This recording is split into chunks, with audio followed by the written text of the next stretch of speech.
I have no problem with you drinking alcohol if you're of age and you're responsible. That's not what I have a problem with. We understand people pour alcohol to the dead. That concept come from Egypt, to where the Pharaoh would want people to bring his favorite fruits and favorite drinks and all of that to his grave when he died, to his tomb. And yeah, they would pour out his favorite alcoholic drinks around the tomb with all of his favorite foods and all that. We latched on to the alcohol part. To me, that whole libation ritual is stupidity, and it's actually disrespecting the dead.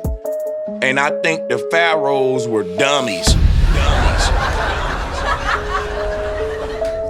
For telling people, listen, when I die, bring me some apples and bring my favorite cake to my grave every day.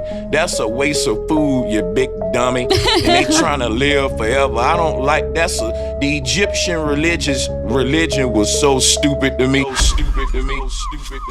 If you are enjoying the Reset Show series and you are finding yourself being enlightened, please give the video content a like and share.